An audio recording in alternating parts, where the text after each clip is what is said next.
principal, c'est que vous nous entendiez sans qu'on ait à forcer la voix. Bonsoir à toutes et à tous. Merci d'avoir répondu à cette nouvelle invitation concernant les travaux de restauration de notre pont Colbert. Je salue le comité de sauvegarde avec son président qui me fait une révérence et toute l'équipe. Je salue les équipes de Port de Normandie, évidemment, qui prendront la parole, ainsi que les services de la ville. Nouveauté, innovation, nous sommes en direct sur les réseaux sociaux, puisque nous avons proposé à celles et ceux qui ne pouvaient pas se déplacer de pouvoir assister à cette présentation, partant du principe que le pont Colbert est celui de tous les amoureux du pont Colbert et de tous les habitants du territoire.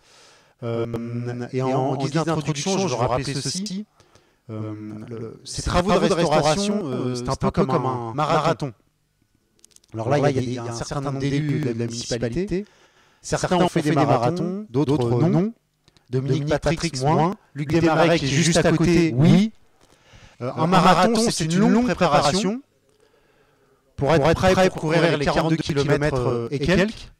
La préparation demande du temps, elle demande de tout prévoir, elle demande de faire appel à tous les experts, à toutes les expériences, les expertises. C'est ce qui a été fait par Port de Normandie en s'associant aux bonnes entreprises, en retenant les bonnes entreprises. On essaie de tout prévoir dans le cadre de la préparation d'un marathon et donc de la restauration du pont Colbert. Mais il est évident que durant les 15 mois de chantier qui sont prévus, il y aura très certainement des choses imprévues. Il y aura très certainement peut-être des couacs, des moments difficiles. Puis il y aura très certainement de bons moments aussi. Je pense à la braderie du Paulet, et les services de la ville qui sont au fond, notamment le service d'animation, puisqu'on reprend en animation, gestion directe par la ville, cette braderie du Paulet, ce sera un moment. Le film, je vois Antoine Poitvin, le film réalisé par Antoine Poitvin et Denis Poitvin sur le Paulet, qu'on diffusera vraisemblablement au mois d'avril.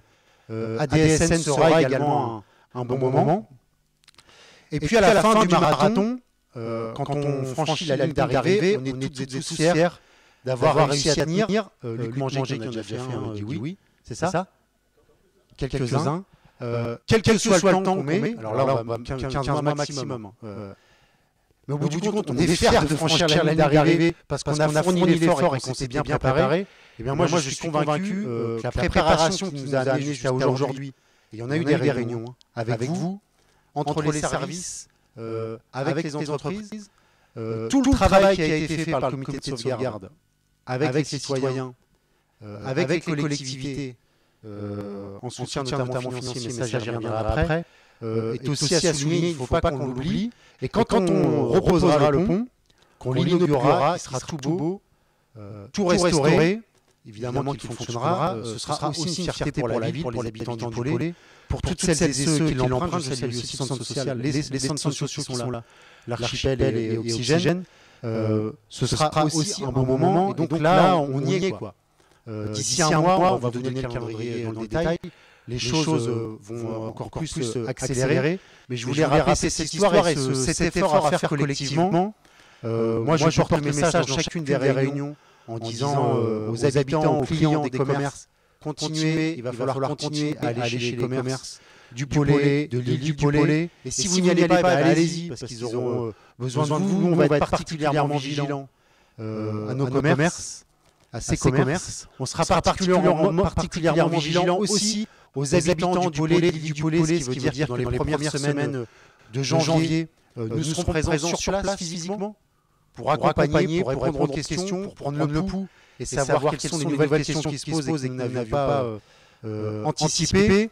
Et puis je veux saluer l'investissement fort des collectivités. Alors Port de Normandie, qui est financé par la région, le département et l'agglomération Dieppe-Maritime pour la partie diepoise. L'investissement de la région, on l'avait déjà dit, mais je le redis, qui a mis une somme plus importante au pot pour réaliser ces investissements. C'est la même chose pour le département de Seine-Maritime. Et puis, on n'en parle pas souvent, mais pour la ville, ça représente aussi un investissement important sur les voiries. Il y a beaucoup de travaux qui sont faits en ce moment. Et puis pour l'agglomération, les services de DIPMOB sont là, je les ai vus. Ils sont venus avec les nouveaux horaires, l'aviation. On a déjà présenté ça à l'occasion des assemblées de quartier, des 5 assemblées de quartier. Ça a aussi été un gros travail, ça représente une dépense importante supplémentaire pour l'agglomération, parce que les bus qui avant passaient sur le pont sont déviés, chaque kilomètre supplémentaire réalisé, évidemment facturé à la collectivité qui réalise cette commande, et c'est l'agglomération Dieppe-Maritime. Mais je veux terminer en disant que les agents du port, les agents de toutes les collectivités de la ville de l'agglomération, les salariés des entreprises qui ont été retenus, ont beaucoup travaillé jusque-là pour bien préparer les choses, et qu'elles continueront, et nous continuerons à travailler durant toute la période de travaux pour bien accompagner les choses aussi. Je ne suis pas plus long, et je passe la parole à Philippe Dest. C'est ça?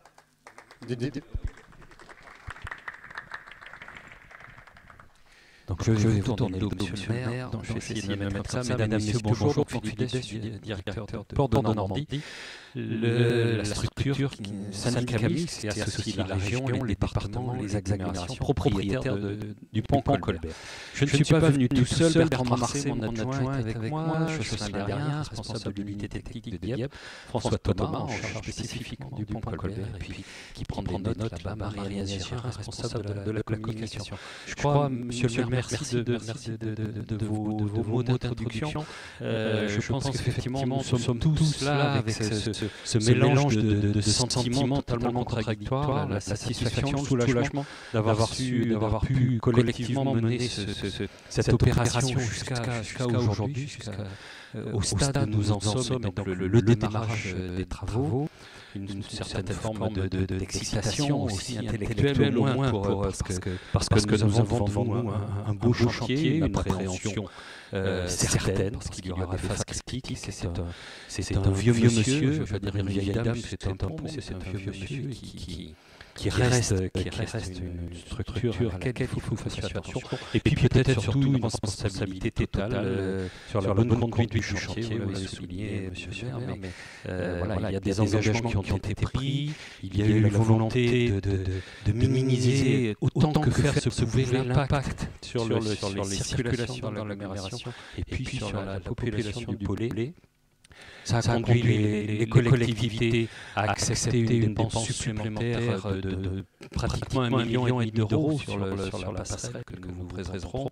Ça a conduit les collectivités également à retenir une entreprise qui présentait une option à 15 mois d'interruption plutôt que 18 mois. Cela étant, même si tout cela a été fait, la responsabilité est forte, et puis il y aura quand même, bien évidemment, cette interruption. En me replongeant dans les archives, j'ai réalisé qu'il y a exactement 23 ans, c'était début novembre 1980, le pont allait être arrêté pour 4 mois, qui sont devenus 5 mois, monsieur le maire, parce qu'il y a eu des... Pardon, il y a 43 ans, pardon. À 43 ans, le pont a été arrêté, donc ça devait être 4 mois, ça en a été 5, et les infos diepois, je ne sais pas s'ils sont avec nous, titrés le temps de la longue patience commence. Eh bien, c'est exactement ce que nous venons vous annoncer ce soir. Le temps de la longue patience commence, et pour faire quoi? Eh bien, pour d'abord... des travaux qui ont eu lieu ou qui sont en cours, refaire les quais, ce que vous avez notamment en blanc ici vertical, ce sont des fissures, donc la quasi-totalité des travaux menés par l'entreprise Pibagnol a été réalisée avant le 4e trimestre 2023. Et puis nous avons tout le reste à suivre avec des cabinets de maîtrise d'œuvre et d'ingénierie, d'architecture qui nous suivent, les cabinets Profractal, l'architecte Spillman, Vénin Ingénierie, Desmond Tricot, architecte associé. Pour faire quoi? Eh bien, pour réparer le pont, puisque c'est l'option qui a été retenue. Et quand on dit réparer le pont, cela consiste à réparer chacune des structures porteuses de ce pont et à décider au fur et à mesure de la façon dont ces structures vont être réparées. Il y aura d'abord donc toute une partie d'abord on va déplacer le pont, et si on déplace le pont, c'est pour minimiser l'impact là encore sur la population, notamment en termes de bruit. C'est pour pouvoir mettre ce pont sous cocon et protéger l'ensemble de l'environnement, à la fois des émissions de poussière mais également des écoulements, puisque puisque ce pont contient pas mal de produits dont on ne voudrait pas dans son jardin. Et une fois qu'il aura été mis sous cocon, il sera complètement décapé et chacune des structures sera expertisée avec la DRAC qui nous suit, qui nous finance également. À hauteur de, on verra les financements, mais la DRAC est également avec nous et elle décidera avec nous est-ce qu'on remplace complètement la structure, auquel cas on la remplacera avec du matériau neuf mais rifté mais neuf, ou est-ce qu'on la répare et là ça sera du matériau neuf mais en très petite quantité mais soudé, ce qui n'était pas le cas du pont d'origine. Pour cela, les entreprises, le groupement, c'est Eiffage Métal, Eiffage ETMF, Travaux Maritimes et Fluviaux, et la SARA.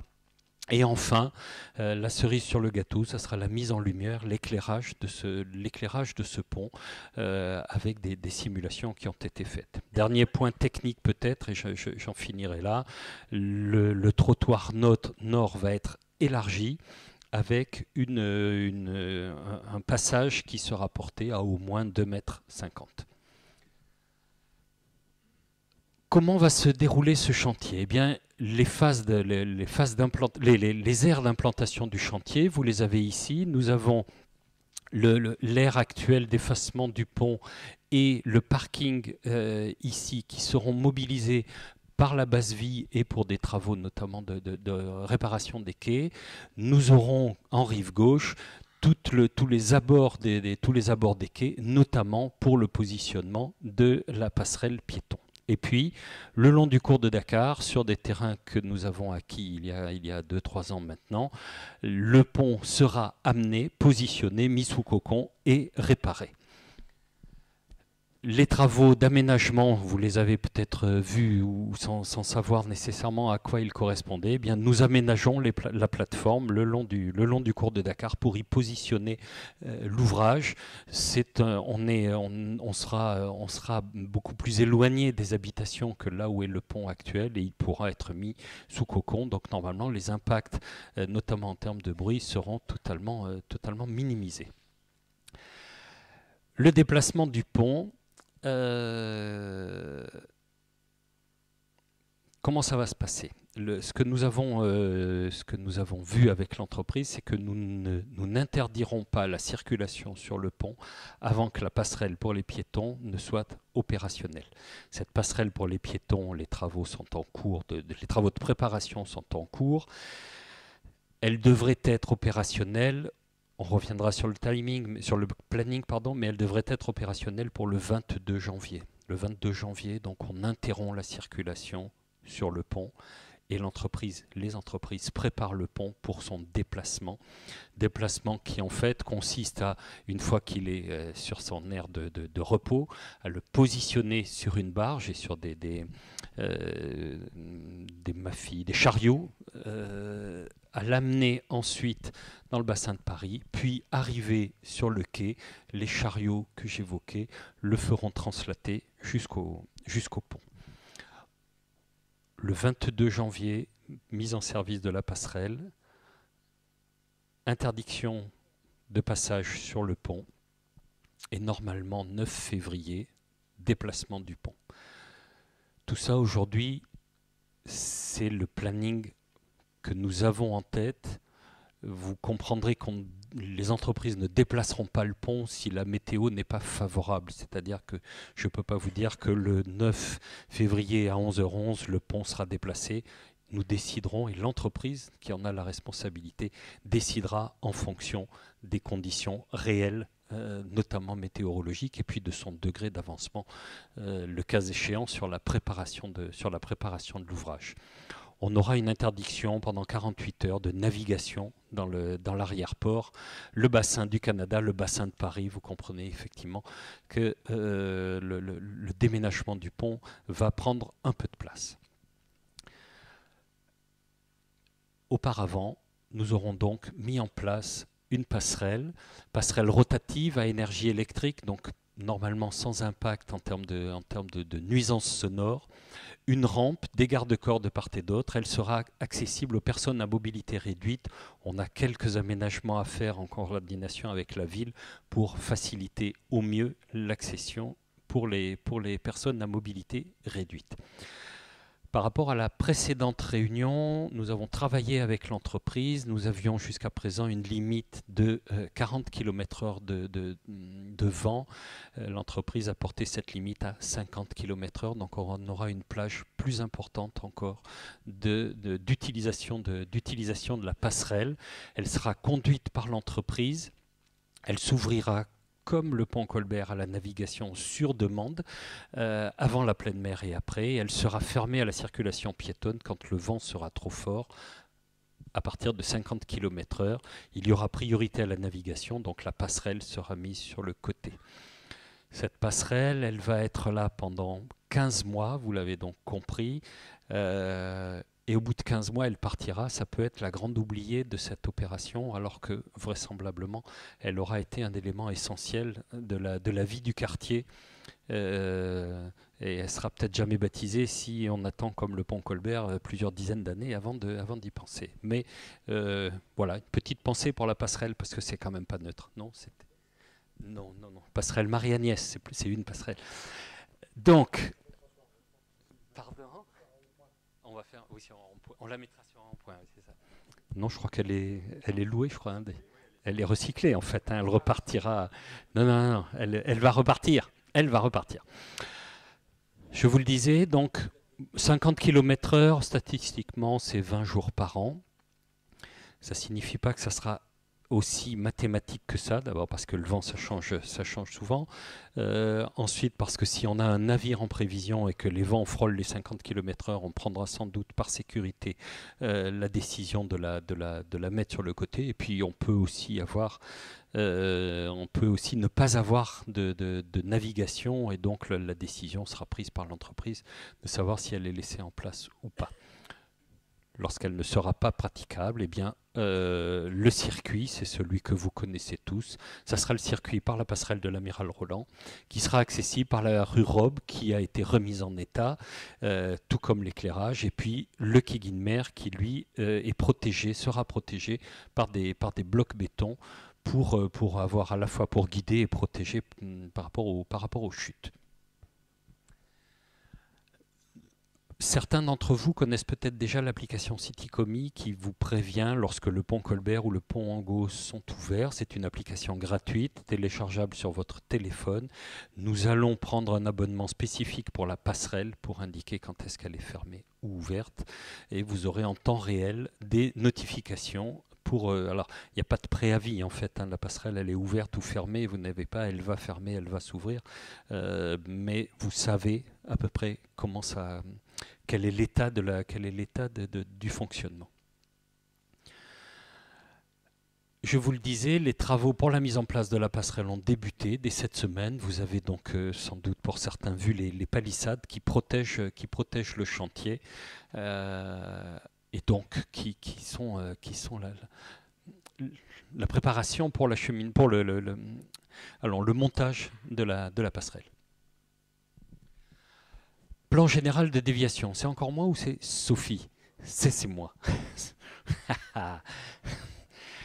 Bien d'essayer, hein, c'est vrai. Voilà, non, mais je ne suis pas certain qu'au fond de la salle, ça soit très très clair. Écoutez, vous l'avez vécu pendant les 3 semaines d'interruption du pont Colbert il y a 2 ans maintenant. Nous reprenons les mêmes circuits en aménageant seulement les sens de circulation sur la presqu'île du Paulet. Et donc c'est paru dans la presse, c'était très bien fait, mais donc il y a un sens unique qui est mis pour pouvoir permettre de faire le tour de l'ensemble de la presqu'île et ne pas avoir des impasses telles que ça avait été le cas préalablement. Et donc les flèches en orange sont les flèches d'un sens de circulation en sens unique. Le jaune, c'est de la circulation à double sens. On aura 13 places. C'est ça, pardon. En orange, les nouveaux sens de circulation, mais qui sont globalement des sens uniques. Pas tous. Si, je suis prêt à parier une bière que c'est des sens uniques. Voilà, c'est ça. J'ai gagné une bière, Luc. Ce qu'il faut retenir, c'est qu'on va bien évidemment, du fait de l'aménagement de la passerelle, supprimer des places de parking ici, mais on aura en contrepartie aménagé des terrasses pour les restaurants et une vingtaine de places de stationnement à proximité des commerces et des restaurants. L'objectif étant de faciliter au maximum les arrêts, au moins les arrêts minutes. Il faudra qu'on soit vigilant collectivement à ce que ces places-là ne soient pas utilisées, ne soient pas scotchées à la journée. Nous avons également, dans la continuité de ces 3 semaines où nous avions pu expérimenter un certain nombre d'aménagements, nous créons un giratoire en rive droite du pont Colbert pour permettre de ne pas avoir ce sentiment d'impasse. Et puis, bien évidemment, la ville arrête un certain nombre de feux tricolores qui n'ont plus d'utilisation, notamment en rive droite, et met en place la signalisation qui va bien pour les nouveaux sens de circulation. Nous avons 2 aménagements de ronds-points qui seront des aménagements en peinture et bande rugueuse et que vous avez déjà connus sur ce qu'on appelle les giratoires Bourbon, avec donc des carrefours qui seront modifiés et qu'il nous faudra suivre au départ. Là, c'est Sophie.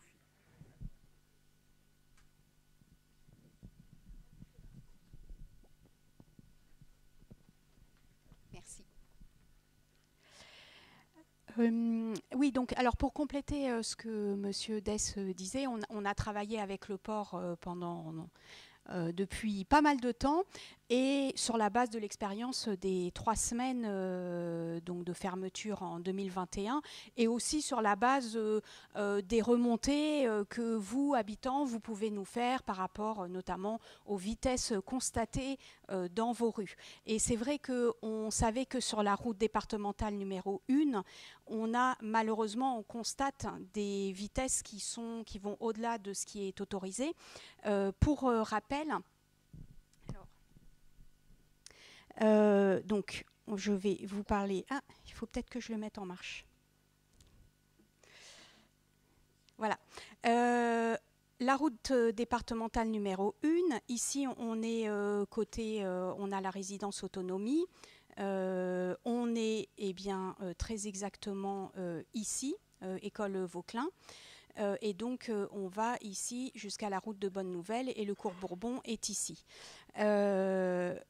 Ici on est limité à 30 km/h jusqu'à pour pas dire de bêtises, je pense la rue Réville, et ensuite 50 km/h.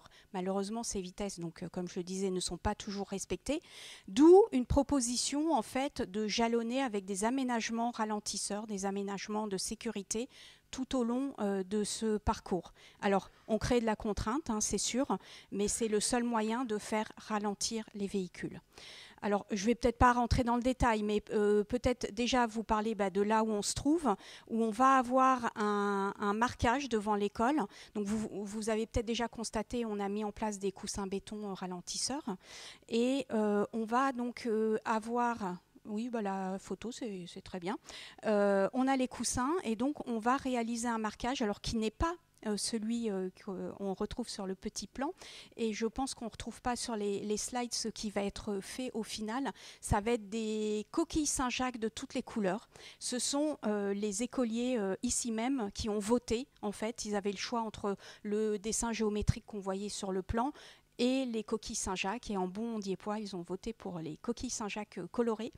Alors, petite parenthèse, on n'est vraiment pas aidé par la météo depuis quelques semaines. Et on a du mal à avancer dans ces travaux, donc on en est vraiment désolé parce qu'on sait que les travaux, c'est toujours beaucoup de contraintes. Mais malheureusement, voilà, on fait avec la météo, et notamment ce marquage. On n'est pas sûr de réussir à le faire avant la fin de l'année parce que quand il fait froid, quand c'est humide, c'est vraiment pas les bonnes conditions pour faire du marquage. Donc voilà, mais dès qu'on peut le faire, on le réalisera. Donc ce marquage, en fait, c'est un marquage expérimental qui est fait, qui est réalisé par un certain nombre de communes, et c'est vraiment quelque chose qui marche bien pour faire ralentir les gens, pour les alerter sur le fait qu'il y a une école et qu'il y a des enfants et qu'il y a de la vie et que voilà, les enfants peuvent traverser un petit peu à tout moment. Si on peut revenir, voilà. Merci. On travaille à ce niveau-là, donc en fait on est au sortir du giratoire. On avait deux objectifs, hein, comme je le disais, faire ralentir les véhicules, mais aussi permettre aux piétons de cheminer sur les trottoirs. Et ça, une fois de plus, on a tiré les conclusions de ce qui avait pu être remonté lors des 3 semaines de fermeture en 2021. Ou ce que certains d'entre vous nous avaient dit, quand on va rejoindre la passerelle la rue Georges-Robe et la passerelle Amiral Roland, malheureusement, on doit cheminer sur la chaussée parce que les voitures sont garées sur les trottoirs. Là, on remet à cet endroit-là les voitures sur la chaussée, ce qui permet d'avoir les piétons sur les trottoirs et en plus de créer un effet chicane. Donc ça aussi, c'est des aménagements qui sont assez efficaces pour faire ralentir. Je continue. Ici, on a mis aux normes personnes à mobilité réduite, le quai-bus, et on a mis en place des ralentisseurs béton. Et ici, route de Bonne-Nouvelle, on met en place, on a le petit schéma ici, un système de chicane, un petit peu comme sur l'avenue Jean Riblet, où les gens sont, quand ils ont la chicane, l'îlot en face d'eux, doivent céder la priorité au flux qui vient en face. Alors, petite précision, route de Bonne-Nouvelle, ce sont des aménagements qui sont amovibles en fait en matière plastique parce qu'on sait que c'est un endroit qui risque d'évoluer à terme parce qu'il y a un certain nombre de friches qui, on l'espère, à terme vont accueillir par exemple des opérations de logement. Donc voilà, on ne voulait pas créer des aménagements qui créeraient trop de contraintes ensuite pour ces opérations. D'où ce choix, voilà. Ici, on est sur du temporaire, mais qui, on l'espère, vont en tout cas être efficaces le temps de la fermeture du pont, alors que les aménagements que je vous ai présentés avant sont en dur, c'est du béton, voilà, c'est parce que ils ont vocation à rester même après la réouverture du pont Colbert. Donc voilà la petite image. Vous dire aussi, comme l'a dit Monsieur le maire, c'est que évidemment les commerces restent ouverts pendant toute la durée des travaux et donc avec une volonté d'animation, de communication sur ces sujets-là. Donc il y a un certain nombre notamment de panneaux qui vont être mis en place et d'informations, des animations et notamment avec Dieppe Ville d'Arrêt d'Histoire. Donc vous voyez ici un exemple donc, de visite qui permet de mettre en valeur le patrimoine. Et je pense que je vais redonner la parole. Merci beaucoup. Donc effectivement, on le voit, c'est pas seulement un pont, c'est tout le fonctionnement de la ville et merci au service de la ville puisque on a travaillé de façon très très étroite. Alors le planning, je l'ai déjà un peu annoncé tout à l'heure. Donc les travaux préparatoires qui sont en cours. Et pour nous à ce stade, la mise en service de la passerelle a lieu le 22 janvier.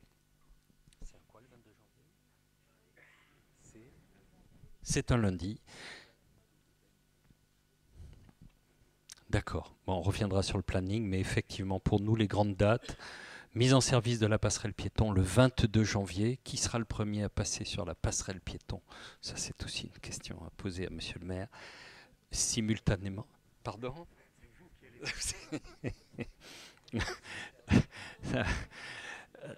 La confiance règne. C'est bien parti. Jusque-là, tout allait bien.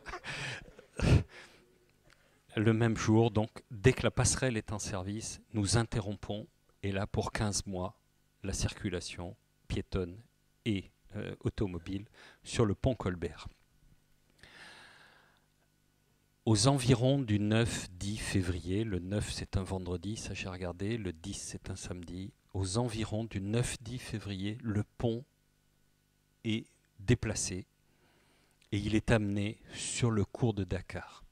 À partir de ce moment-là, commencent les travaux de décapage du pont et la réparation de la structure qui va démarrer en décalé pour que le pont revienne mi-2025 à son emplacement. Aujourd'hui, celui que vous connaissez, ça n'aura pas changé, et que le pont donc, soit remis en service mi-2025. De façon graphique, voilà ce que ça donne. Vous avez des travaux de décapage qui démarreraient à partir, donc, en gros, du 9-10 février, le 9, 10, 11, 12, et 2 mois après, les travaux de charpente qui commenceraient. On a donc ce décalage pour permettre d'abord d'avoir un décapage qui ait pu démarrer, et puis les expertises qui seront menées avec la DRAC. Pendant tout ce temps-là, on travaille sur le mécanisme de rotation, puisque tout est refait et recontrôlé.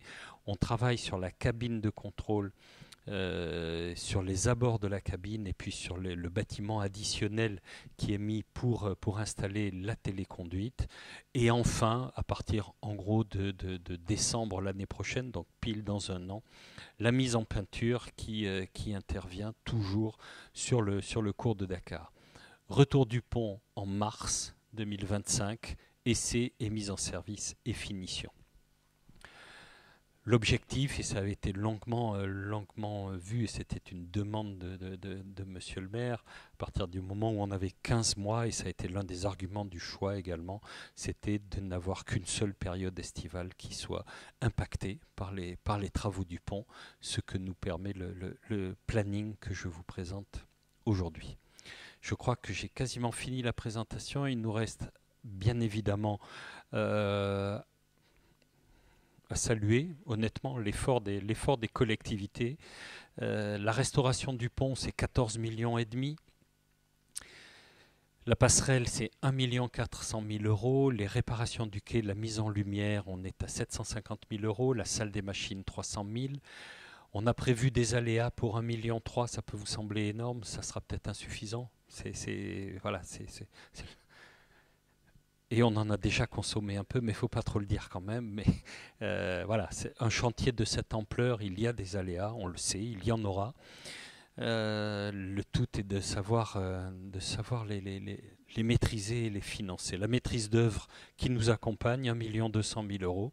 Et puis les travaux routiers et la signalétique pour 150 000 €. Tout cela, un montant de 19 600 000 €, assumé à hauteur de 9 400 000 € par la région Normandie, à hauteur de 4 900 000 € par l'État, 3,3 millions le département de Seine-Maritime, 2 millions l'Union européenne, et puis là-dedans ne sont pas compris les travaux menés par la ville, notamment pour la mise en les aménagements routiers, l'animation du quartier, la réorganisation des circulations, les manifestations commerciales et de communication, et Dieppe Maritime, l'agglomération qui nous accompagne également. Monsieur le maire le disait à travers DeepMob. Donc voilà un projet lourd. C'est pour ça que je vous disais, on a aussi cette appréhension par rapport à tous les aléas qui sont imaginables, et encore pire ceux qui ne le sont pas. À ce stade, donc le financement est assuré, et c'est ce qui nous a permis de lancer l'ordre de service auprès des entreprises. Si vous avez une question, la ville de Dieppe va mettre en place une ligne directe dont le numéro vous sera communiqué début janvier. Vous avez toujours l'adresse générique pontcolbert@portdenormandie.fr, et vous avez toujours le site sur lequel ces présentations notamment sont sont téléchargeables. pontcolbert.portdenormandie.fr. Je ne sais pas s'il y a une possibilité de messagerie à travers le site. Non, c'est par l'adresse mail ou sur le... Depuis le site, on va directement sur l'adresse mail. Donc voilà, la porte d'entrée, c'est peut-être le site. On verra comment on fait vivre ce site au fur et à mesure. Vous aurez bien compris que le pont va être sous cocon et donc ça sera un peu frustrant pour tout le monde, y compris pour nous, puisque l'accès à ce cocon sera complexe à partir du moment où vous aurez là-dedans de la poussière d'amiante et de plomb. Donc ça ne sera pas facilement visitable, au moins pendant la période de décapage, pendant les 6 mois de période de décapage. On verra si on peut diffuser des photos sur le site. Bon, ça sera peut-être un peu compliqué. Et je crois que j'en ai fini de ma présentation et c'est maintenant à vous de prendre la parole. Merci en tout cas.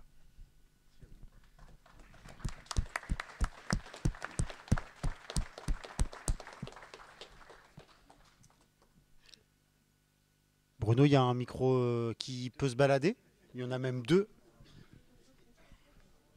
On fait comme on en a l'habitude, ouais, vous levez la main, on vous donne les micros. Comme ça permet que tout le monde entende. Ouais.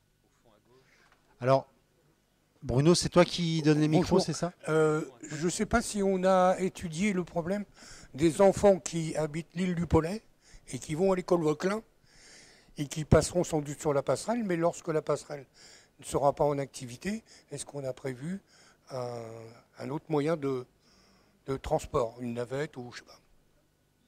Parce qu'on ne va pas leur empêcher d'aller à l'école. Ce sera l'autre passerelle, la passerelle Amiral Roland. Qu'elle ne sera pas utilisable. Comment? Le jour où ce sera pas Non, mais utilisable. l'autre passerelle, Amiral Roland. Non, la passerelle qui est ici. Oui, bonjour. On mettra des patins roulettes.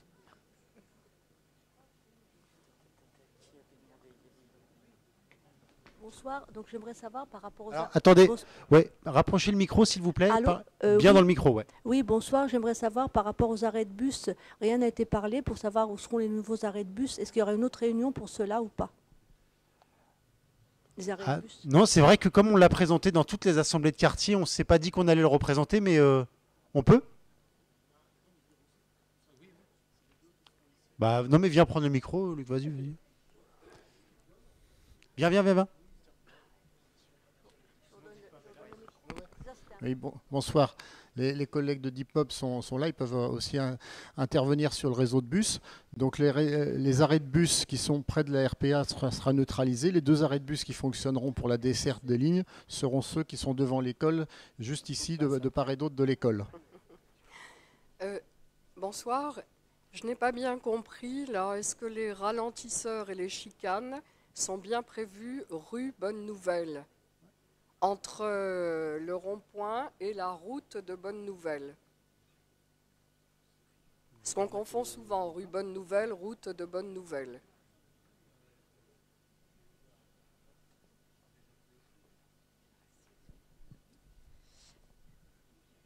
Alors,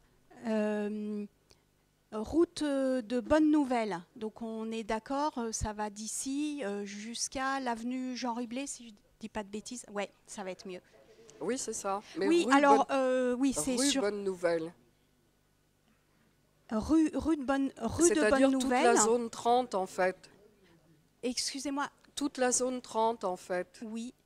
Non. Et où la vitesse est rarement... le 30 est rarement respecté. Alors, sur la rue de Bonne Nouvelle, on a, c'est ce que je disais, sur cette partie-là, donc on a d'abord donc devant l'école les ralentisseurs, donc le giratoire qui existe déjà et qui est un aménagement ralentisseur. Et donc, quand on arrive rue de Bonne Nouvelle, on a l'effet chicane avec le stationnement qui sera sur chaussée. Et donc, en fait, qui va créer un sas. Oui, au lieu d'être sur le trottoir, et ça va créer donc un effet de sas, c'est-à-dire que les véhicules qui auront les voitures garées en face d'eux devront laisser la priorité aux véhicules qui viennent en face. Et comme on a ici du stationnement d'un côté et là de l'autre, forcément, à un moment, vous perdez la priorité. Ok, merci. Moi, je suis piétonne, hein, c'est pour ça que je pose la question. Oui, et c'est ce que je disais, c'est que ça permet de redonner les trottoirs aux piétons. D'accord, merci. Alors, d'après le plan, le Pollet est complètement isolé le dimanche. Il n'y a pas de bus qui passe. Ah bon? Ah oui, d'après le plan, le Pollet est complètement isolé le dimanche. Il n'y a pas de bus qui passe. Il y a quand même une RPA. Alors, je ne sais pas ce que les résidents vont faire. Ils vont rester couchés. On ne peut plus aller au cinéma, on ne peut plus aller nulle part. Non, mais oh. Oh, la passerelle, il faut pouvoir y aller. Est-ce que les collègues de DeepMob veulent présenter, notamment évoquer la ligne 14 ?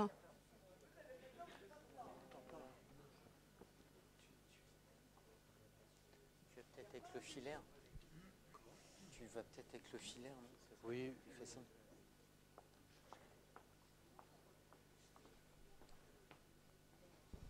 Bonsoir à toutes et tous, je suis le responsable marketing du réseau Thomas Tixier. Donc concrètement, notre réseau va évoluer donc, du coup, avec le contournement du bassin par le cours Bourbon. Néanmoins, on garde la ligne 1 qui va desservir l'arrêt Vauclin, donc Pollet. Donc à ce moment-là, vous pourrez toujours utiliser la ligne 1 pour aller au Pollet. Et cette ligne 1, elle va, comme vous pouvez le voir, faire le contournement du bassin, mais desservir quand même Foyer du Marin. Donc c'est-à-dire le dimanche, effectivement, vous n'aurez plus la ligne 1, donc elle tournera directement. Donc vous devrez vous reporter à l'arrêt, malheureusement, mairie de Neuville, parce qu'en fait, on ne pourra pas faire du coup le contour par le Pollet, puisque le contournement, du coup, la ligne 14, il faut savoir que c'est une fusion de la ligne 1, 2, 3. Donc en fait, si on faisait le même tracé que la ligne 1, cette ligne serait tellement longue que finalement, il faudrait plus de 1 heure, 1h20 pour faire l'entièreté de la ligne. Donc on a dû faire des choix stratégiques. Malheureusement, effectivement, on desservira plus le Pollet avec la ligne du dimanche. Effectivement, on n'aura pas cette possibilité, vous n'aurez pas cette possibilité.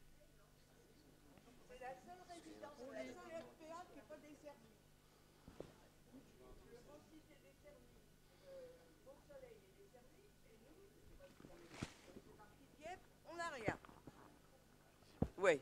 Alors, je vous disais que c'est la seule RPA qui n'est pas desservie. Le Beau-Site est desservi. Beau-Soleil est desservi. Et nous, eh ben, on n'a rien.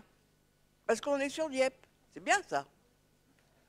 Hein? Et puis, Vauclin, là, les arrêts Vauclin, il faudrait peut-être mettre des protèges, je ne sais pas moi. On va quand même pas rester pendant un an et demi à attendre le bus sur le trottoir dans cette rue-là. Il y a plein de courants d'air. Non, mais oh. Alors madame, vous avez aussi la possibilité oui. d'emprunter la passerelle piéton et du coup, depuis le Foyer du Marin, rejoindre du coup le Foyer du Marin depuis l'arrêt Pollet, par exemple. Il faut déjà y aller. Hein. Et quand on est en RPA, un jour on peut et le lendemain on ne peut plus. Hein. Alors, c'est bien gentil ça.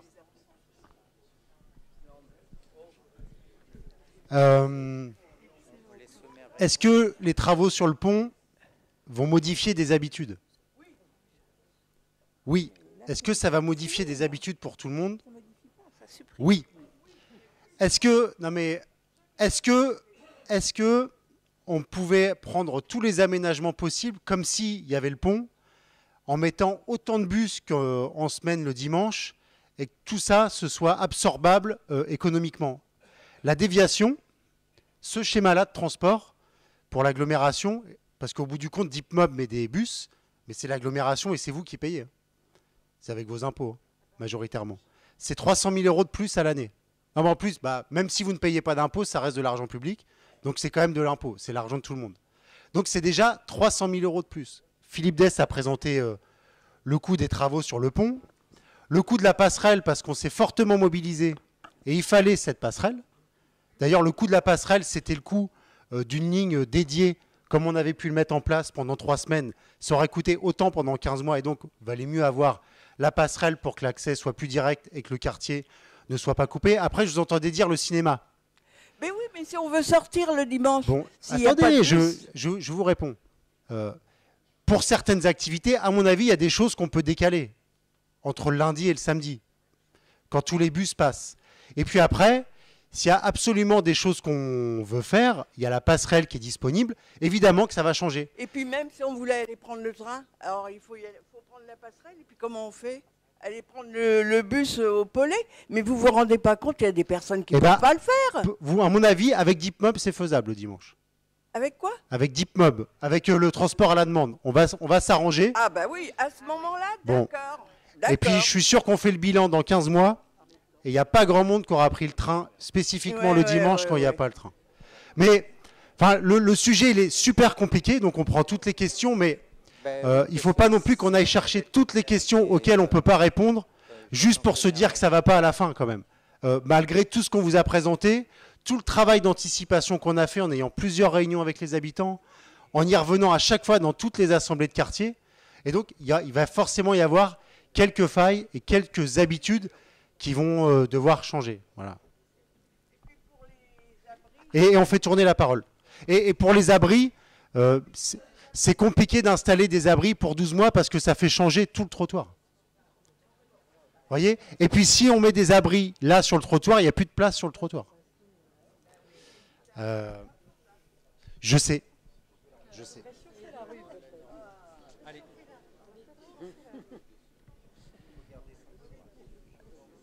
Oui.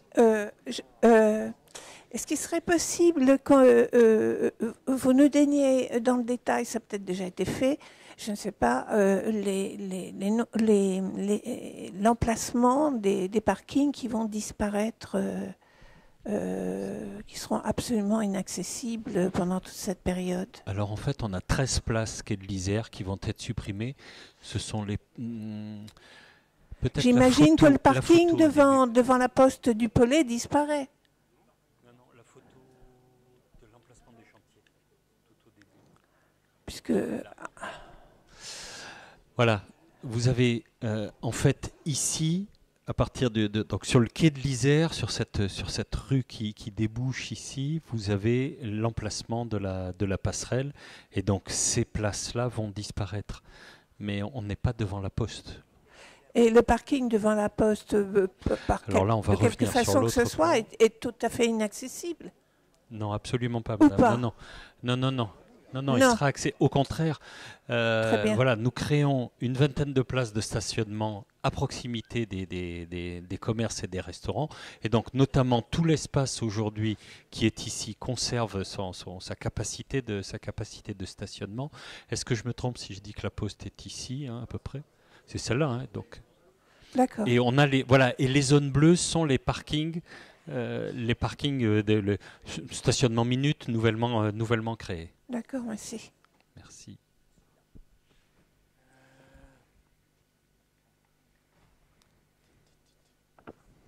Oui, vous parlez de la ligne 1, la ligne 2, j'ai pas bien compris sur la ligne 2, il n'y a que la ligne 1 qui va circuler sur le Pollet. Et si c'est que la ligne 1, est-ce qu'il y aura un cadencement plus important pour compenser le fait qu'il n'y ait pas la ligne 2? Je n'ai pas bien compris si la ligne 2 était toujours existante ou pas. Merci pour votre question. Alors la ligne 2, effectivement, elle ne va pas passer par le Pollet, puisque à Bonne Nouvelle, nous allons tourner directement sur la gauche pour faire le contournement du cours Bourbon. Donc les arrêts qui sont supprimés sur la ligne 2, donc Vauclin en l'occurrence qui passe juste ici, on vous invitera à prendre la ligne 1. Voilà. Et donc cette ligne 2, après, elle va continuer son chemin et pour faire un terminus à Val-Druel, comme c'est le cas actuellement. Donc elle continuera d'exister sans problème. Alors voilà, pour répondre à votre deuxième question, pardon, effectivement la ligne 1, donc ça reste notre ligne principale. Et donc pour absorber tout ce flux, on aura des renforts aux heures de pointe, donc de 7h à 8h30 et de 16h30 à 17h30. Pour absorber notamment le flux des publics scolaires qui utilisent également les réseaux DeepMob. Oui, ça représente un véhicule de plus dans notre flotte, pour rappel. Bien, deux petites questions brèves. L'une sur la passerelle provisoire. Y aura-t-il moyen de faire comprendre aux usagers qu'elle sera vraiment piétonnière et que les gens qui viennent avec un vélo ou autre chose sont priés de descendre pour des questions de sécurité? Est-ce que c'est prévu? Et la deuxième question, c'est sur le pont Colbert, une fois réinstallé, c'est simplement sur la nature du sol. Je me suis, sans doute en avez-vous déjà parlé la dernière fois, mais je ne me souviens plus du tout. Voilà. Alors, je réponds à la seconde. On va mettre du béton fibré, c'est-à-dire qu'on va enlever les caillebotis actuels qui font du bruit et qui ne nous permettent pas de récupérer les effluents, l'eau de pluie et les résidus, et puis qui nécessitent, on arrête le pont une fois par mois pratiquement, en ce moment, une nuit par mois pour réparer les caillebotis. Donc c'est béton fibré. Et pour la passerelle, ben effectivement, même combat, monsieur, il sera très très important de... Alors, qu'on n'ait pas de circulation cycliste ou cyclomoteur, mais il sera aussi important qu'on n'ait pas de... Je sais que ça tient au cœur des Diepois, ça, mais voilà, quand la passerelle sera en mouvement, il ne faudra pas non plus qu'on ait de piétons. Et ça fait partie aussi de nos préoccupations. Oui, bonjour. À propos du vent, depuis avril, on a eu énormément de jours à plus de 50 à l'heure. Alors 40, n'en parlons pas parce qu'on les a comptés. 50 aussi, il y a de plus en plus de vent en fait. Donc je ne sais pas si vous avez recompté les jours en l'année 23, qui a été une année avant, et apparemment ça promet de continuer. Mais franchement, il y a très peu de jours accessibles. Hein. À 40, c'était pratiquement impossible. À 50, ça va être un peu mieux, mais pas plus. La deuxième question porte sur l'abribus de la rue Vauquelin, qu'on a tous pris. Il n'y a aucun abri, il y a du vent. C'est toutes les 30 minutes.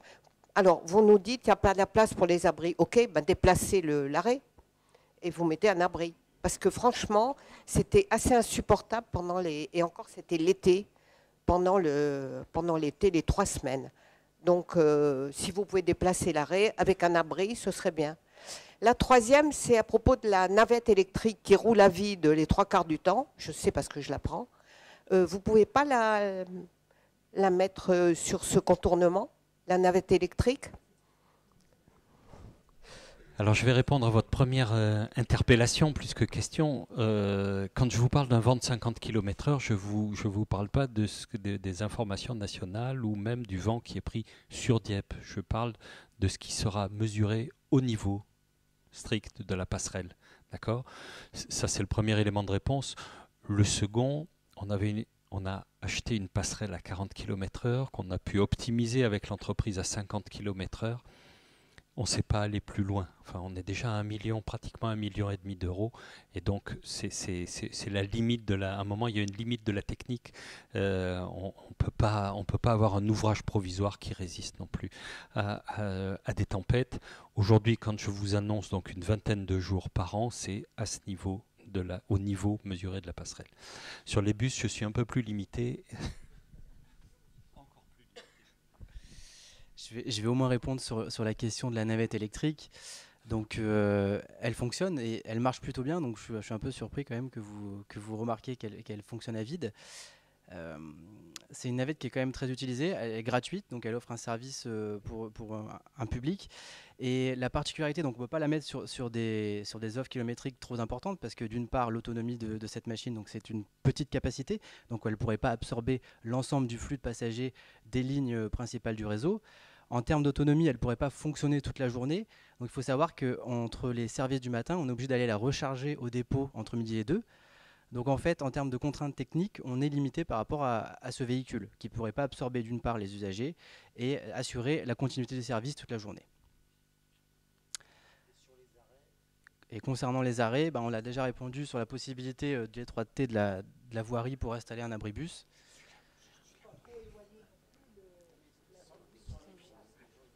Voilà. Et puis, donc il faut savoir que l'arrêt du Pollet va être condamné, celui-ci, donc on va devoir vous inviter à aller à Vauquelin.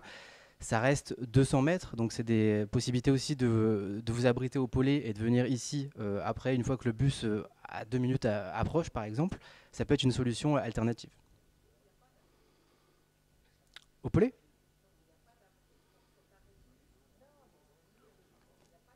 À Vauclin, non, effectivement, mais effectivement, comme il y a un report modal depuis l'arrêt Polé qui va être supprimé dans un sens, peut-être la solution alternative peut être attendre à l'abri celui-ci et 2 minutes avant que le bus arrive, venir prendre à Vauclin.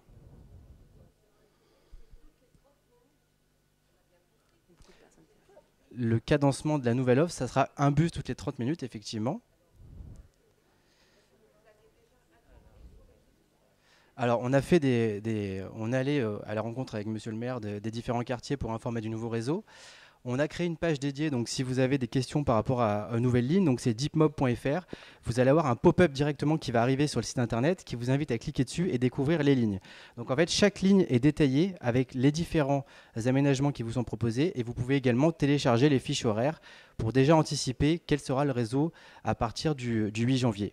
Il faut savoir qu'aussi, on a tout un volet communication. Donc, dès la semaine prochaine, les abribus vont être également stickés avec les nouveaux plans des lignes.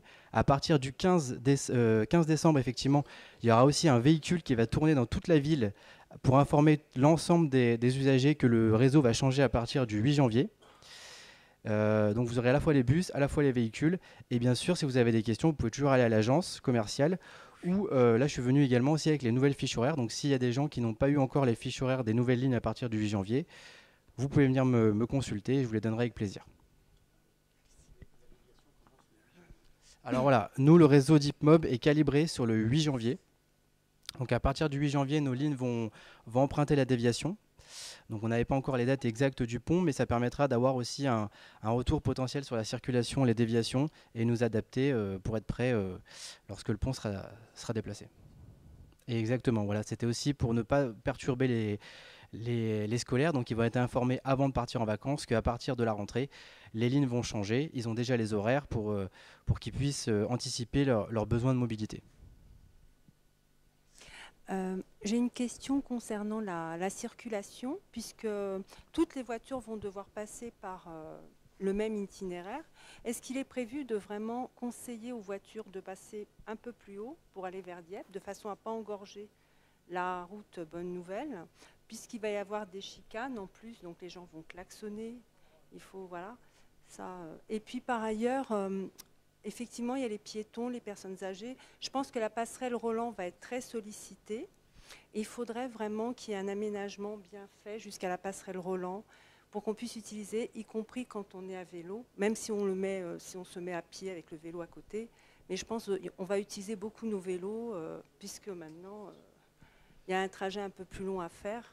Voilà. Donc la passerelle Roland, à mon avis, elle va être très sollicitée. Qu'est-ce que vous aimeriez ajouter, du coup, j'en profite, vous avez le micro, qu'est-ce qu'il faudra ajouter en plus que ce qu'il y a actuellement? Pour les vélos, par exemple, vous voyez, comme il va y avoir, on va pouvoir peut-être utiliser le trottoir, on va gêner les piétons.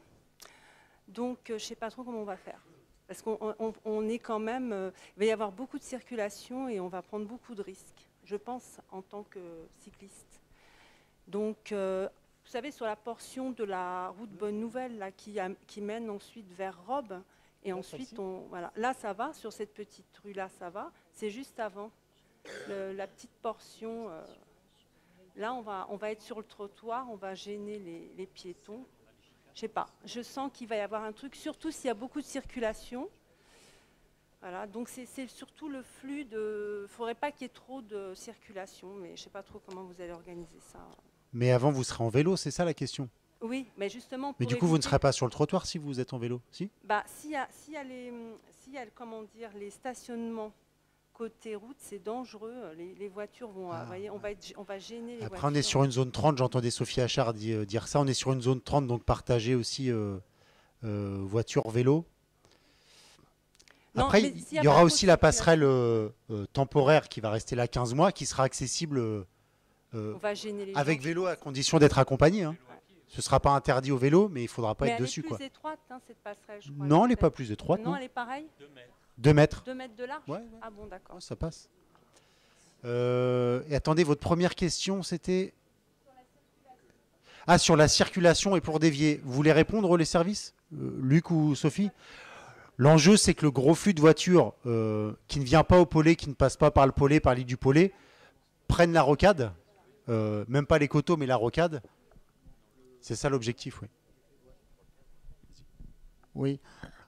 Sur ce que Philippe Dess a présenté tout à l'heure, on réutilise les grandes déviations déjà sur les axes principaux. Ça, c'est un élément important. Il y avait une signalétique spécifique qui avait été utilisée lors des premières déviations pendant les 3 semaines, qui était très jolie avec le pont, mais qui n'était pas forcément très claire. Donc on en a discuté avec le port, on a décidé d'abandonner, d'avoir des éléments plus routiers, plus faciles à comprendre sur les grands axes de déviation, forcément, pour inciter à aller justement sur la rocade et reprendre sur ces éléments-là, également sur les coteaux. Et on sait aussi qu'il va y avoir des axes qui vont se déporter au lieu d'aller sur la route de Bonne-Nouvelle et sur le Pollet. Il y a des gens qui vont essayer sûrement de prendre aussi par les coteaux, d'où les éléments également qu'on n'a pas présentés là, mais qu'on avait présentés lors des AG de quartier, où aussi on avait eu les gens des coteaux qui nous avaient déjà alertés sur la vitesse sur l'avenue Jean Riblet. Et on a déjà fait justement des aménagements de sécurité sur l'avenue Jean Riblet pour ralentir la vitesse et calmer aussi un petit peu les vitesses excessives qu'on avait pu enregistrer sur ces parties-là, tout en facilitant le passage des vélos, puisque vous avez vu, on a fait des passages en écluse qui permettent que le vélo ne s'arrête pas, et par contre les véhicules légers ou poids lourds qui empruntent l'axe et des sens de priorité alternatifs suivant l'endroit où ils se trouvent pour ralentir la vitesse. Donc forcément, on va avoir des déports de circulation, on le sait.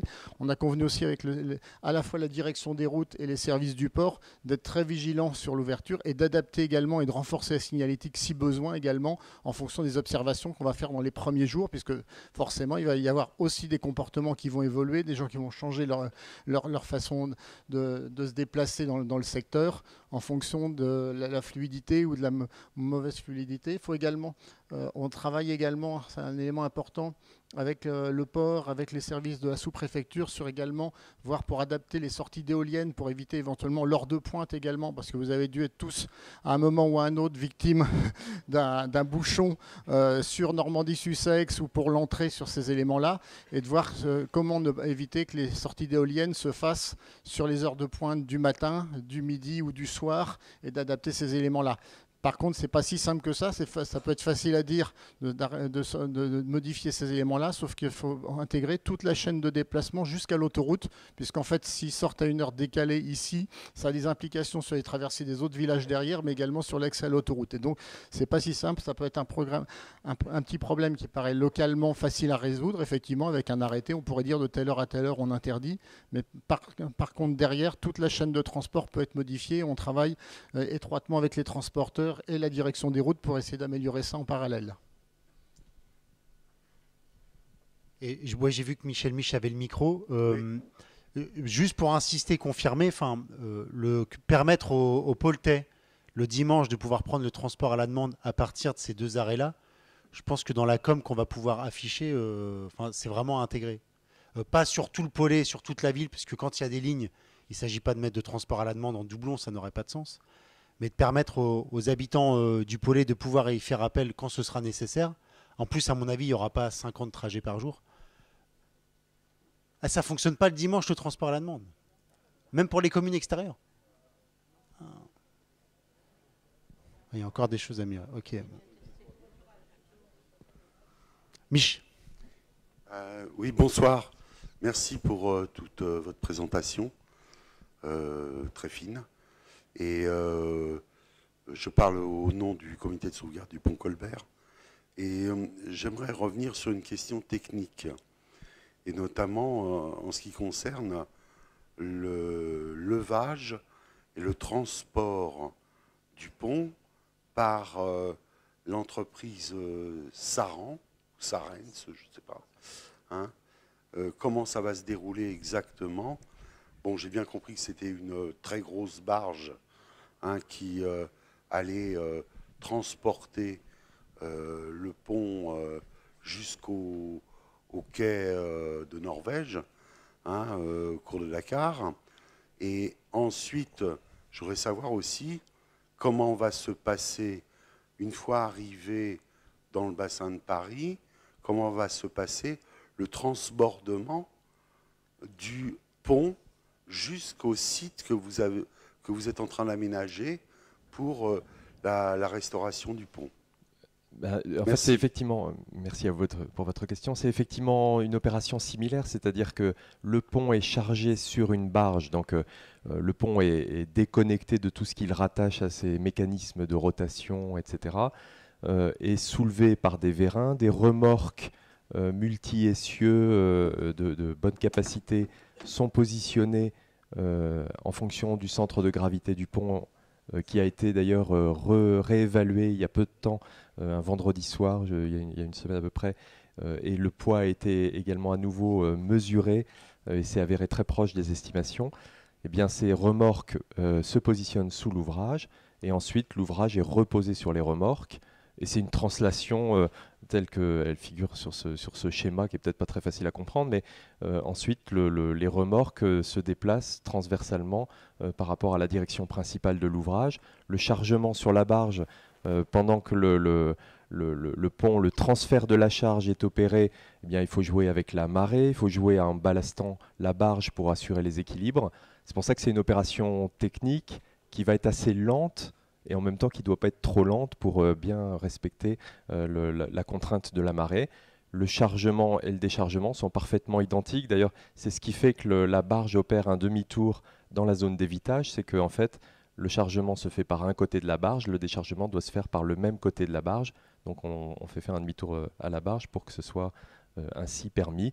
Et l'opération de transfert du quai de Norvège jusqu'à la zone de la ZAC Dieppe Sud, en fait, se fait en ligne quasi droite. On aura à raser tous les obstacles, aplanir tous les obstacles, et ça se fait par translation. Voilà, c'est une opération simple à décrire, mais voilà, qui stressera un certain nombre de personnes, je pense.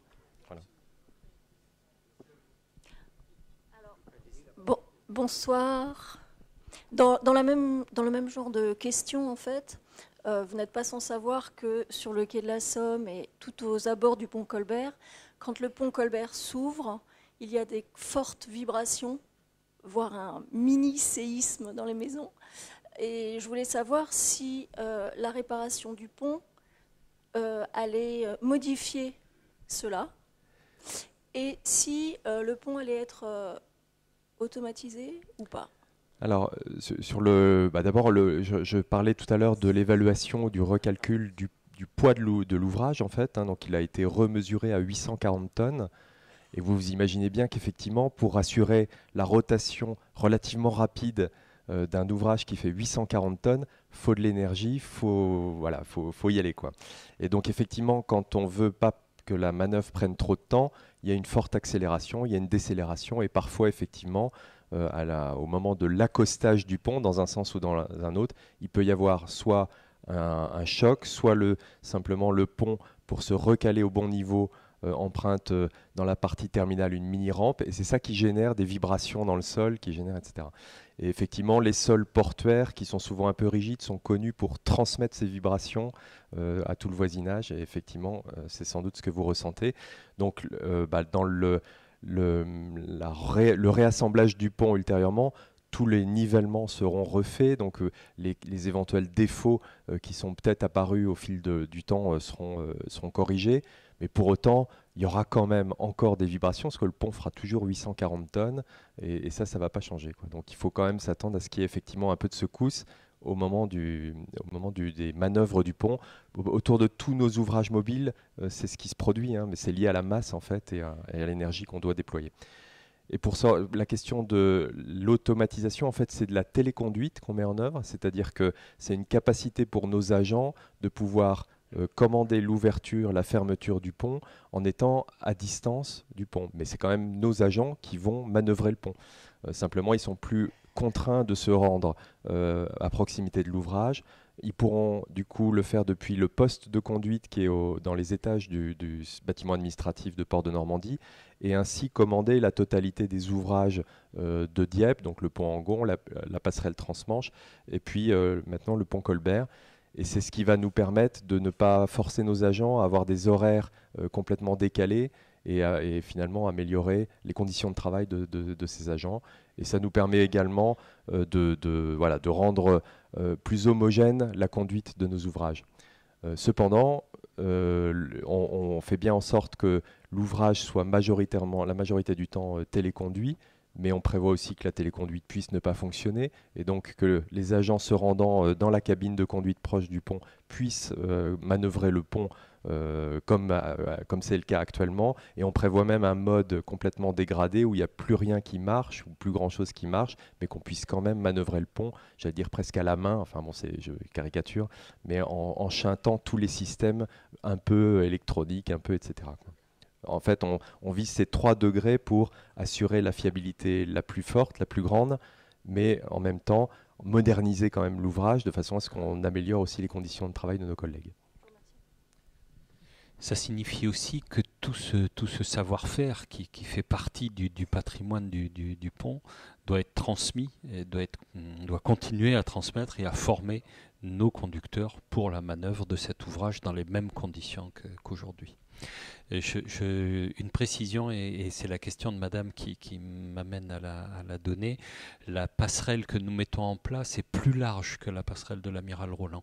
En gros 50 cm, je n'ai pas les chiffres exacts en tête, mais donc non, elle est plus confortable, si j'ose dire, pour la circulation.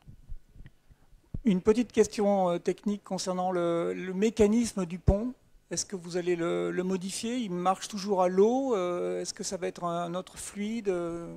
Non. Changer les pompes et tout ça, non? Il fonctionne toujours à l'eau. Ce qui va changer, c'est qu'on n'aura plus les campagnes de fumier, puisqu'on fera en sorte que cette eau ne gèle pas. Mais le mécanisme en lui-même reste exactement le même. Oui. Et il est classé d'ailleurs, oui, il fait partie du classement.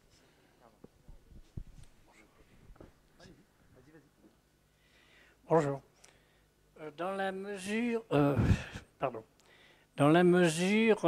l'avenue de la République va être interdite aux circulations vers le Pollet, est-ce qu'il ne serait pas possible de prévoir ou d'envisager un délestage en montant par la rocade des Raves de Mer qui redonne dans les immeubles de Neuville où tout est desservi? À partir de la RPA du Pollet, on pourrait regagner les Raves de Mer. L'avenue de la République sera toujours circulable dans les 2 sens. Il n'y a pas de changement pour l'avenue de la République. On avait dit le dimanche... C'est pour les bus? Pour uniquement. Les bus, oui, oui. Ah, c'est pour les bus? Non, c'est la ligne de bus. Mais prévoir un délestage qui remonterait sur Neuville en passant par les Raves de Mer. Pour les bus? C'est pas long, hein? Parce qu'on arrive tout de suite là-haut dans le centre... non, parce qu'il ne desservirait personne entre deux. Là. En plus, le bus, il doit prendre du... Non, ça n'a pas d'intérêt, parce qu'il n'y aurait pas d'arrêt entre. Non.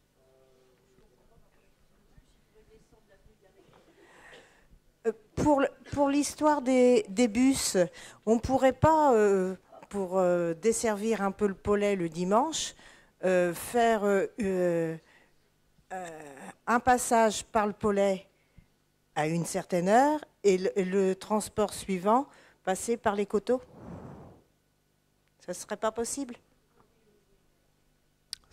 Merci pour les propositions d'ailleurs, c'est intéressant d'avoir le retour des usagers. C'est quelque chose qu'on peut envisager, on propose des réflexions, on peut mener des réflexions avec l'agglomération pour ces choses-là. Effectivement, un tour sur 2, ça peut être aussi une solution, permettant de... tout à fait, au lieu de faire l'autre tour, mais du coup, effectivement, d'autres personnes vont pouvoir dire... à Bréquigny qui sont plus servis maintenant 1 fois sur 2, c'est effectivement des... Donc nous, les choix stratégiques qui ont été faits, c'est par rapport aussi au nombre de fréquentation de ces arrêts. Donc on n'est pas sorti non plus les tracés qu'on vous propose aussi. C'est des réflexions qu'on a menées par rapport aux fréquentations qu'on avait arrêt par arrêt. Et comme je l'ai rappelé tout à l'heure, la ligne 14, c'est quand même une fusion des 3 lignes. Donc du coup, on essaye de prendre un maximum d'arrêts de ces 3 lignes-là. Donc on a dû faire des choix, effectivement, le Pollet ne sera plus desservi, mais on prend note de ces remarques. Et il faut savoir que par rapport, donc là c'est des horaires qu'on propose à partir du 8 janvier.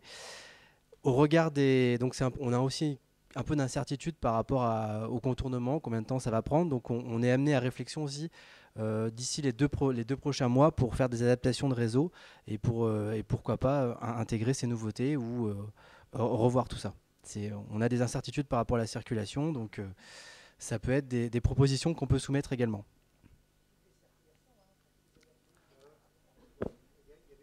Bon là. Ça sera assez court, je pense. Bonsoir. Il y a eu beaucoup de questions sur la circulation. Désolé d'en ajouter une. Lors d'une réunion précédente, des riverains de la rue Lombarderie s'étaient inquiétés un petit peu de leur sort. C'est donc la rue qui démarre du fond de la place Arpajou et qui débarque ici au rond-point de rue de Bonne-Nouvelle, rue de Bonne-Nouvelle. Et ils craignaient que cette rue devienne un itinéraire de délestage bis pour que les gens qui veulent éviter ce trajet ici devant coupent là au fond de la place. Et c'est une rue qui est très étroite, les trottoirs sont quasiment inexistants, on peut à peine y passer une voiture d'enfant. Voilà. Et à un moment, il a été question de la mettre en autre sens, d'inverser le sens de circulation. Je ne sais pas où en sont les réflexions à ce point de vue-là, mais est-ce qu'il a été prévu de faire quelque chose pour éviter qu'on obtienne cette situation néfaste pour les riverains?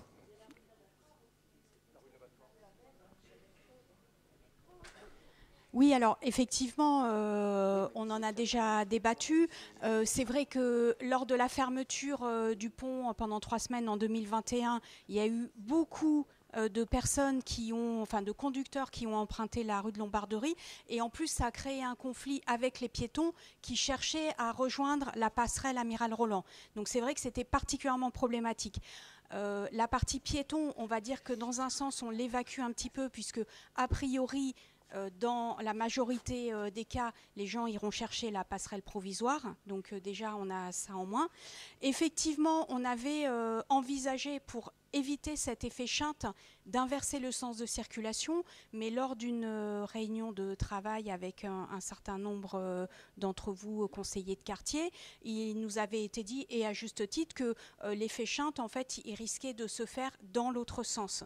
C'est-à-dire que on aurait inversé le sens de circulation du giratoire vers la grande rue du Pollet, et que donc dans ce sens-là, les gens auraient aussi emprunté la rue de Lombarderie comme un chinte.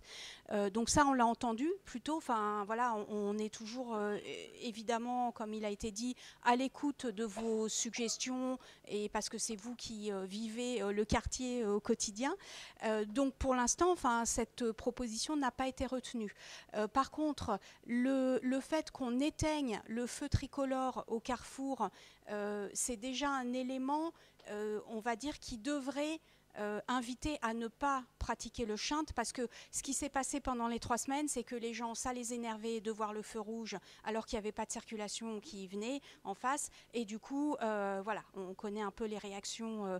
Donc voilà, c'est les premiers éléments. Alors, d'où la proposition d'éteindre les feux tricolores, sauf possiblement au moment des entrées-sorties d'école, de les rétablir pour sécuriser la traversée des enfants.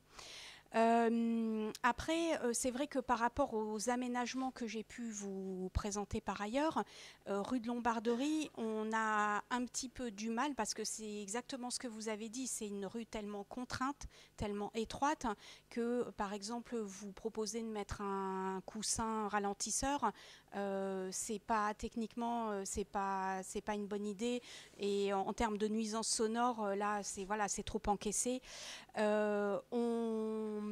On va déjà, alors on a évoqué de faire du marquage pour bien rappeler qu'on est en zone 30. Voilà, c'est les premiers éléments de réflexion. Alors, juste... Alors, le panneau sens interdit sauf riverain, réglementairement, n'existe pas. C'est posé par, on va dire, un certain nombre de communes, et même ça l'a été à une certaine époque à Dieppe, mais réglementairement, ça n'a pas de fondement. Et en fait, qu'est-ce que ça veut dire? Ça veut dire que quand votre famille vient vous voir, ou quand le livreur vient, il n'a pas non plus le droit de passer. En fait, voilà, c'est quelque chose qui n'a pas de fondement juridique, et qui, au quotidien, de toute façon, n'est pas vérifiable. Voilà. Après, on va vraiment se dire qu'on va suivre ça en temps réel, quoi. Si l'intuition et l'expertise des services qui ont l'habitude de ces choses-là se vérifient, et qu'il n'y a plus le chinte, eh bien, on se dira que c'était la bonne décision. Si on voit qu'il y a toujours le chinte au bout de 2 mois, ou même 1 mois, parce que les habitudes ne changent pas, on se reposera la question ensemble. C'est pour ça aussi qu'on sera présent, qu'il y a une ligne dédiée, il y a une adresse mail dédiée. Il y a aussi la RPA qui est là avec une hôtesse. Il y a des agents dans le quartier. Puis il y a même des élus qui habitent le quartier. Je regarde Patricia Ridel.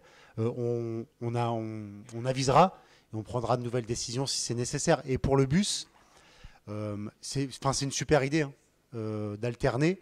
Après, il faut que DeepMob, eux, ils fassent mouliner leurs machines et les horaires pour voir quel cadencement, comment on organise ça. Mais on se note ça, ouais. C'est dommage même qu'on n'y ait pas pensé avant, quoi. Mais c'est bien. Oui, les assemblées, ça sert à ça. Ouais, c'est gratuit comme conseil, merci, c'est sympa. Mario, vas-y. Oui, on connaît actuellement le poids du pont du Pollet, mais pouvez-vous nous dire si il sera beaucoup plus lourd après les travaux?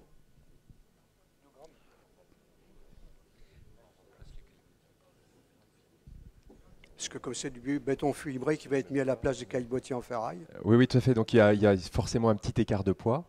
On enlève quelques couches de peinture, on va mettre du béton fibré à la place des caillebotis.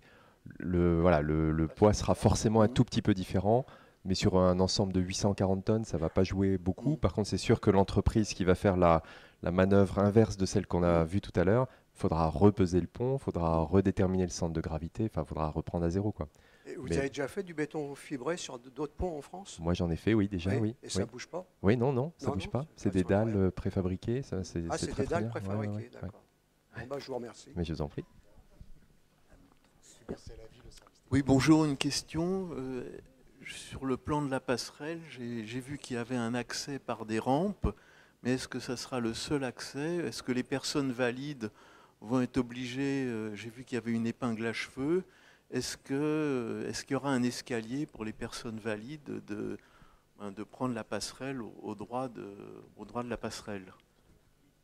Donc il y aura effectivement, il n'y aura pas obligation d'emprunter les rampes, surtout que le schéma, celui-là, je crois qu'on ne va pas être en capacité de le mettre en œuvre et donc la rampe sera beaucoup plus longue de ce côté-là. Il n'y aura pas le U, ce qui est à la fois plus confortable parce que ça évite un virage à prendre. Oui. Il n'y a pas de palier intermédiaire, mais par contre, il faut aller chercher l'emprise plus loin. Mais en tout cas, non, il y aura des possibilités d'y accéder directement pour les gens qui ne sont pas obligés de prendre les rampes. D'accord. Une autre petite question. Vous avez fait des essais de peinture. Est-ce qu'ils ont été validés? Parce qu'on voit déjà des petites traces de corrosion. Alors la peinture qui avait été mise en œuvre avait pas non plus, les travaux préparatoires n'avaient pas été réalisés dans les conditions dans lesquelles le décapage dans le cocon avec une hygrométrie mesurée, etc.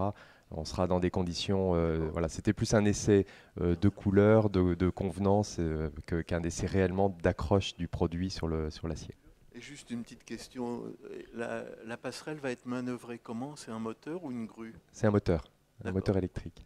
Merci.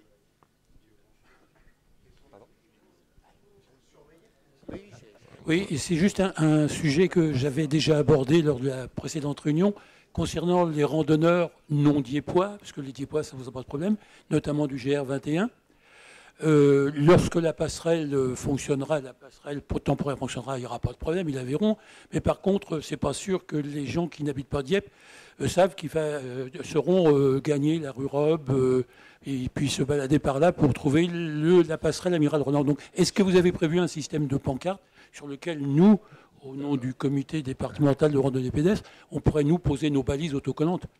Alors est-ce que vous avez prévu? Il y aura des pancartes de toute façon qui vont indiquer la signalétique générale de déviation.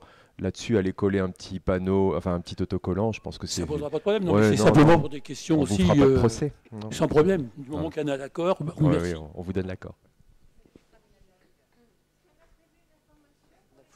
Faut le micro pour intervenir. Sinon, je m'en sors pas. Merci.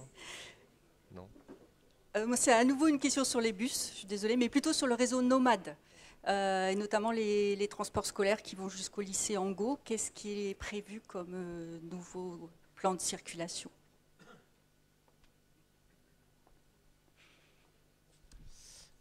Alors, donc, déjà, le réseau nomade est géré par la région Normandie. Donc moi, en tant qu'opérateur de transport DeepMob, je ne gère pas ces lignes-là. Deux points importants, en fait, les seules lignes qui seront déviées du réseau Nomad, et d'ailleurs vous les retrouverez sur le plan général de DeepMob qu'on mettra en ligne, c'est naturellement les lignes qui viennent du haut et qui seront déviées comme les nôtres par le contour du bassin. Pour toutes les autres lignes, il n'y aura aucune modification des horaires. J'espère avoir répondu à votre question. Oui, oui, merci.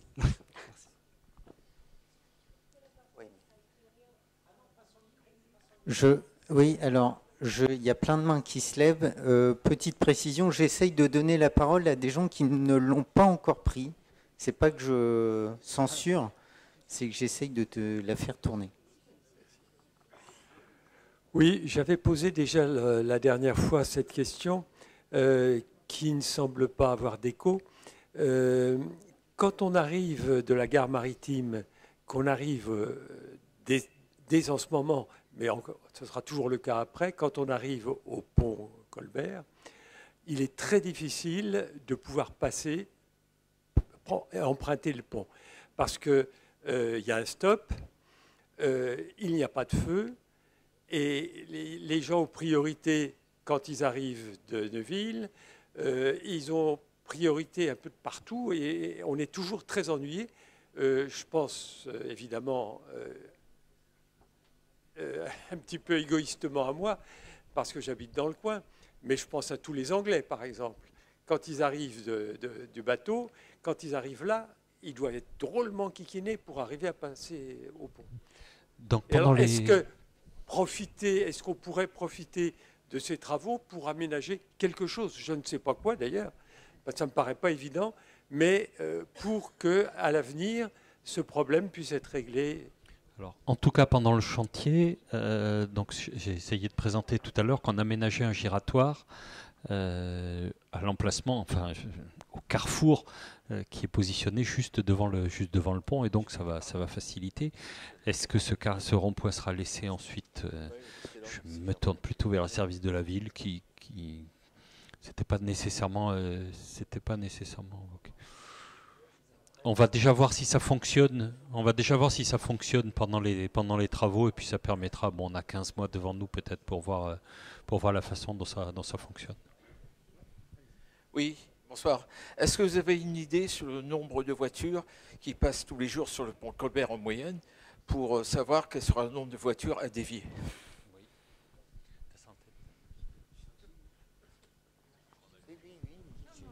C'est 12 000 véhicules jour. On a fait une étude de circulation en fait pour. C'est 12 000 véhicules jour. On a fait une étude de circulation pour voir comment étaient défiés ces 12 000 véhicules jour. Et une fois que les travaux, le pont sera fermé, on refera une étude de circulation avec comptage pour voir si nos prévisions sont bonnes ou si on doit adapter les aménagements. Et oui, madame, la passerelle sera éclairée. Je ne sais pas qui a posé les questions, mais voilà. C'est ça la question. Oui.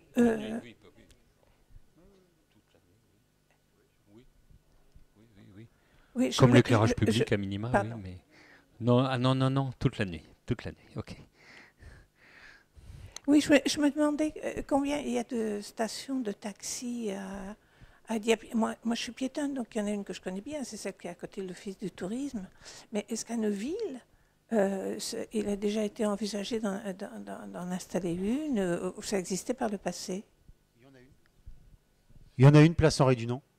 Il y a une place. Henri Dunant. Ouais. D'accord.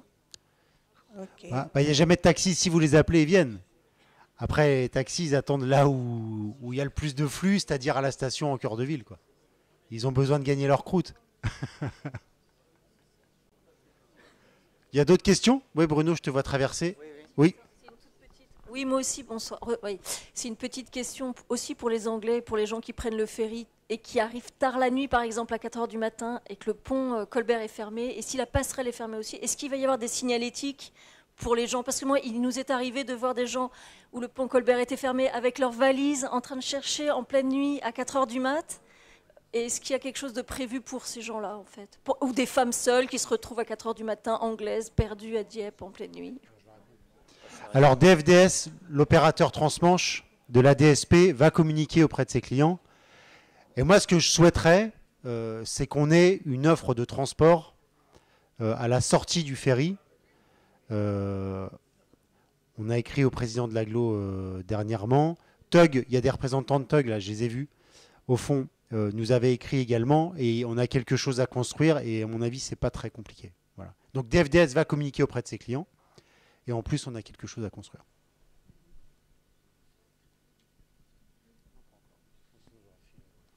C'est bon ? Oui, juste une question. La motorisation du pont est conservée, mais est-ce qu'il y aura des travaux sur le moteur du pont? Alors, il n'y a pas de moteur, donc il n'y a pas de travaux. Non, le mécanisme du pont actuel, c'est un système de vérin hydraulique qui tire une chaîne, en fait, qui entraîne le pont en rotation sur une courroie. Donc tout ce système-là va être restauré. Encore une fois, le mécanisme est classé, hein, donc on doit le restaurer à l'identique. Simplement, il va être remis en état. Et voilà, il n'y a pas de... Je ne sais pas si ça répond à votre question. Mais... Est-ce que l'antigel sera toujours des fumiers de... Non, voilà. Donc effectivement, pour éviter cette phase de mise en œuvre de fumier, le fluide sera rendu antigel. Alors d'expérience, quand on a des questions sur des réponses qui ont déjà été apportées, qui commencent à être reposées, ça veut dire que ça sent la fin de réunion. Je sens qu'on est bien ensemble, qu'on pourra rester des heures à se reposer des questions. Est-ce qu'il y a encore une ou deux questions? Et puis après, je vous propose qu'on conclue. Oui, il y en a deux. Allez-y. Alors j'en pose une très marginale. Si dans c'est plus une réflexion d'ailleurs, si dans le cadre du chantier vous êtes amené à remplacer des pièces, etc., pensez au patrimoine, s'il y a des choses qui peuvent être conservées, ou je sais qu'il y a eu des chantiers à la Tour Eiffel, il y a eu des tronçons de Tour Eiffel qui sont devenus des presse-papiers pour les citoyens. Donc pensez-y. Voilà, un boulon, un boulon, voilà. En fait, donc ça c'est une question qu'on avait déjà abordée en ayant à l'esprit qu'on privilégierait la distribution sous quelque forme que ce soit de ces éventuelles reliques par les commerçants du Pollet et que ça serait une prime à la fidélité aux commerçants du Pollet.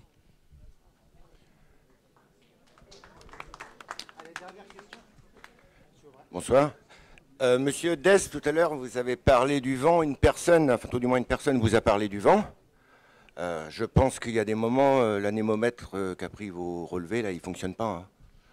Hein. C'est bien possible. Non, c'est certain même. Moi, j'habite sur le Chenal, auprès du pont. Je peux vous dire que vos relevés, ils sont faux. Ou vous avez compté que le vent de secteur nord, mais vous avez oublié le sud. Ça, c'est une possibilité. Alors, admettons, je préfère être clair. On ne fera pas mieux. C'est-à-dire que la passerelle telle qu'elle est, elle a été optimisée. On ne mettra pas un nouveau pont en place parce qu'on pourrait aller jusqu'à... Enfin, je me suis dit, tiens, c'est curieux, personne ne me demande une passerelle pour faire passer des automobiles. On met en place une passerelle qui coûte 1,5 million d'euros.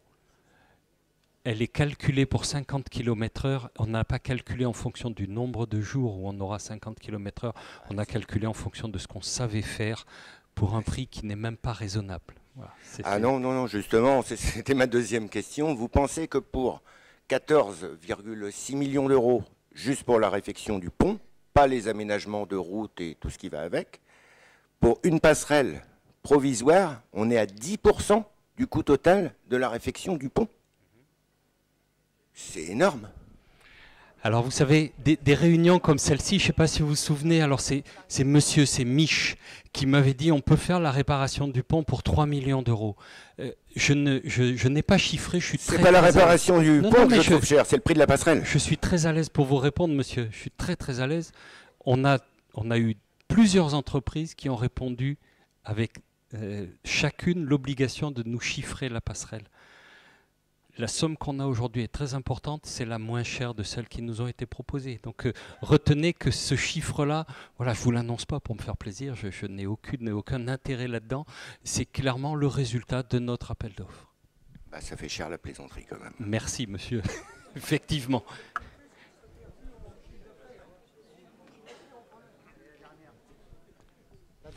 Bonsoir tout le monde. Vu le caractère assez exceptionnel de ces travaux et historiques, est-ce qu'il serait intéressant de faire un film tout au long de sa restauration du pont pour produire à la fin un film souvenir sur ces travaux qui sont exceptionnels. Alors effectivement, toute la partie mémoire de ce chantier est importante.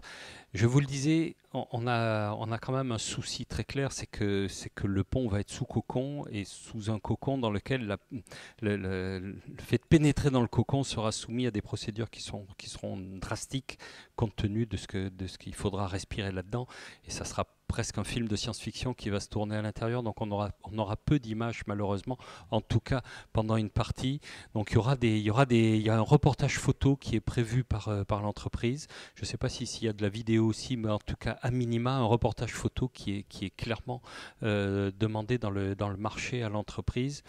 Bon, le film, je suis d'accord avec vous, on aura bien sûr, on va filmer, ne serait-ce que pour retour d'expérience, le déménagement du pont, le déplacement du pont. On va filmer plein de choses. La réparation en elle-même, ça sera sans doute un tout petit peu plus complexe.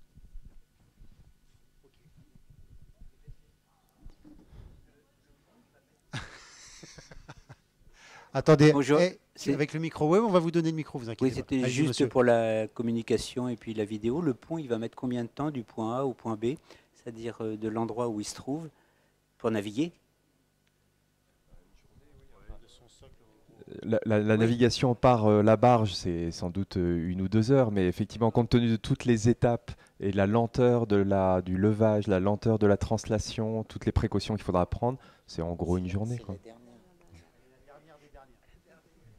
Oui, je voulais vous dire toujours au niveau de la passerelle Roland, moi maintenant j'utilise tout le temps cette passerelle, j'utilise plus le pont Colbert parce que je voulais commencer à me préparer mentalement. Et j'ai découvert qu'elle était beaucoup plus pratique pour aller à la gare, pour faire tout un tas de choses. On découvre le Pollet sous un autre angle et il faudrait aménager toute cette petite voie jusqu'à la gare parce que c'est vraiment peu valorisé et j'ai trouvé que c'était charmant. Et pratique, mais il faut un petit peu sécuriser. Vous savez, quand on va à la gare, qu'on traverse de l'autre côté, qu'on puisse vraiment réutiliser un peu, pas tout le temps le pont Colbert. Voilà.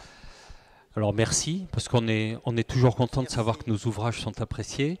On va sécuriser autant que faire se peut ce que j'appelle la sortie. Alors pour vous c'est peut-être une entrée, mais la sortie de la passerelle Amiral Roland on va protéger effectivement par des blocs béton, mais on n'oublie pas qu'on est aussi avec des usages mêlés. On a du poids lourd, on a du véhicule, on a les vélos, on a les piétons. Donc c'est un peu aussi, ça reste quand même une zone sur laquelle il faut qu'on soit très très prudent, que les utilisateurs soient très prudents. En gros, c'est le cheminement piéton-vélo qui va être sécurisé avec des blocs béton.